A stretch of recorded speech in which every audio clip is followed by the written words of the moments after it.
Yo, what's up RuneScape? Welcome to my Snowflake Iron Man DIY UIM, my ultimate Iron Man where I can only use stuff that I make myself from scratch. The rules for this challenge are a little complicated since my goal for this account isn't to restrict myself from a ton of content, but to play the whole game in a certain difficult, convoluted way. So I'll put a loosely defined rule set on screen now and explain things further as they come up.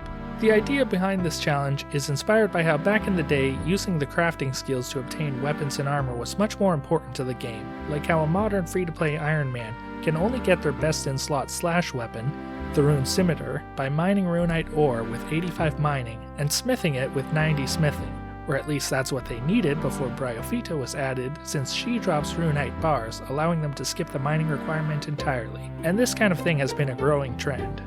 So with this challenge, I aim to reverse course on this trend beyond the limits of how anyone else would normally play, and go as far as possible using only stuff that I make myself from scratch. I start this challenge fresh off of Tutorial Island, dropping everything that I either didn't make from scratch or that isn't an unmakeable tool, and get started on the first quest most people do in RuneScape, Cook's Assistant. Grabbing an egg and milking a cow are simple enough, but a pot of flour is a bit more complicated. Now you may think I should be picking up a pot and heading off to pick grain from the wheat fields, but using a pot from an item spawn would already go against my account rules. So I head all the way to Rimington to mine clay to make a pot from scratch. And because I forgot, Varrock's Southwest Mine also had clay. So here's the process for how I have to make a pot of flour. Clay is a raw resource, so I must harvest it from its proper source, so I mine clay rocks, I fill a bucket with water to make soft clay, and take it to the barbarian village to make it into an unfired pot using the pottery wheel. Then fire it into a pot in the pottery oven. Only then do I take it back to Lumbridge to pick grain from the wheat field, turn it into flour using the windmill, and fill my pot with flour. Note that the pickaxe and bucket are uncraftable tools for making stuff, and so I'm allowed to acquire them however I want. Bonus tip! You can go back and forth between the hopper and controls to deposit additional grain to make more flour without having to collect it with a pot on the ground floor first. The more you know.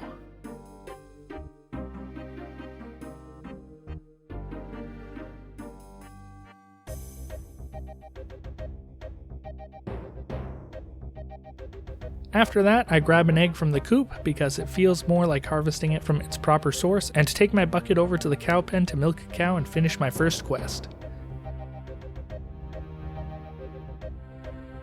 I hope that sufficiently explains the basics of how this challenge works. If you're confused by anything, please leave a comment below. And now, it's time to start training some skills and making some early game equipment. I ended up grabbing a hammer from Falador for smithing because I hadn't decided yet if I'd limit myself to literally making money with alchemy spells, or if I'd harvest it from people's pockets. In the end, I decided I'd allow it from pickpocketing because the skill seemed to have no use besides seeds otherwise, and it just makes sense.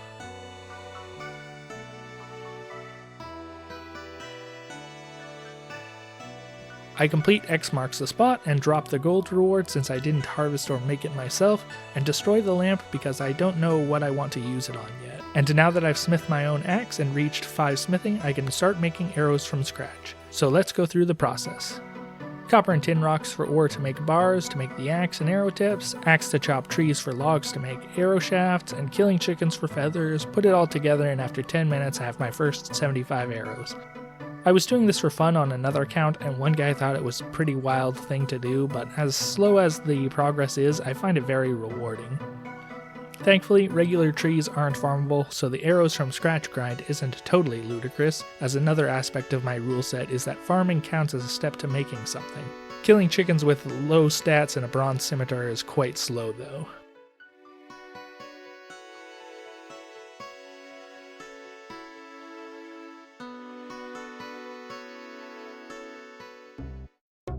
Oh hey look, it's the Sandwich Lady, and she's offering me a sub. Thanks Sandwich Lady. Aw man, I really wish the rest of you could also drop me a sub. That'd be much appreciated.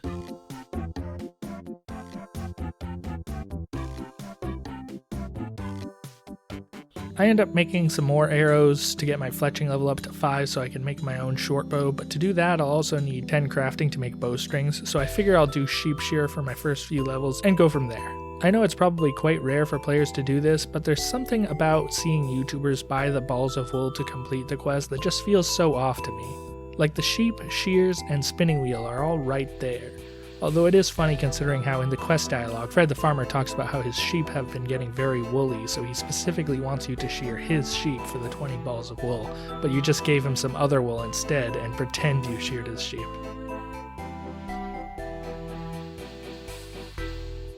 Anyway, that's the quest completed, and I dropped the gold again because I didn't make or harvest it, and go craft some empty cups to train crafting.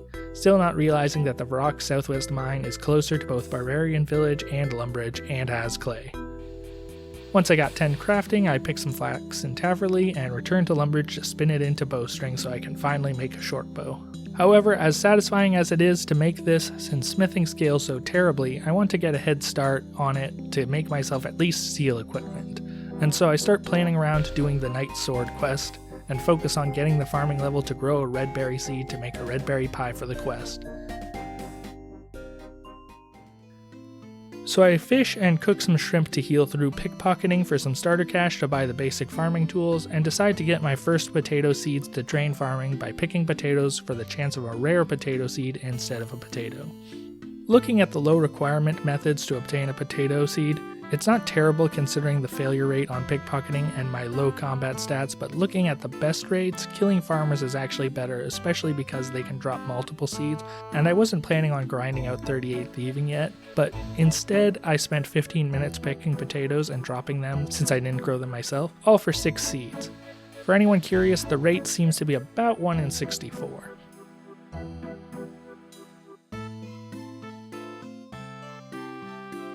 All that work for half my potatoes to get diseased and the other plot to yield 3 potatoes. Funny rule moment again, but since I can make my own plant cure, sort of, through the cure plant spell, disease means death for my plants until then. So learning from my mistakes, I kill farmers for seeds, and as I try to pick up my arrows so they don't get mixed in with a possible bronze arrow drop from a farmer, which I would not be allowed to pick up, I end up accidentally pickpocketing the farmer, and then accidentally pick up a 3-coin drop, and so I destroy the coin pouch to remove the equivalent of 3 coins from my inventory so I don't have to drop my whole meager cash stack.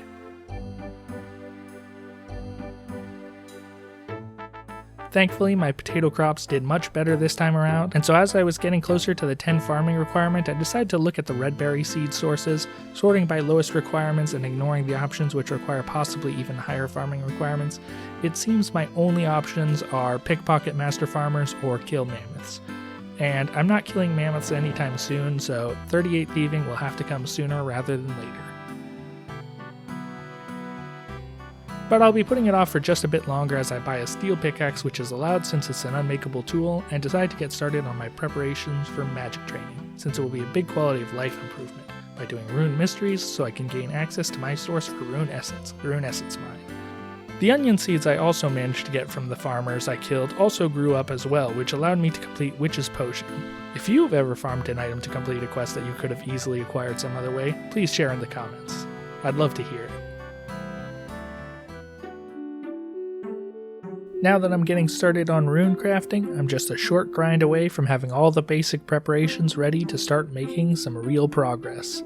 One long-term goal I have for this challenge is to eventually complete the Dream Mentor quest to unlock the lunar spell Plank Make, so I can make planks myself without paying the sawmill to make them for me. And that's the main inspiration for the name DIY UIM. I'm the home improvement Iron Man who's too cheap and proud to pay the sawmill's outrageous prices, so I'm building my house from scratch with planks I make from trees I farm, runes I craft, and gold I acquire from other people's pockets because I don't need their handouts and drops when I'm perfectly capable of stealing it myself. Anyway, I also end up getting a Mind Talisman on the first imp I kill on the way back from my first rune crafting trip, so I hold on to that. RuneScape is a pretty chill game. You don't need to always be obsessing over maximum efficiency. Sometimes you can just sit back, relax, and trek back and forth between the Wizard's Tower and Air Altar to mine essence with a steel pickaxe and make air runes from scratch. Because it's a chill game, and I want to take my time and enjoy the journey, progress is going to be a bit slow, but it'll be speeding up a lot in the next episode, so I hope you guys stick around so I can share it with you, because that's it for this video. Subscribe if you want to keep up with this content or anything else I do. Feedback in the comments is always appreciated. Thanks for watching, and God bless.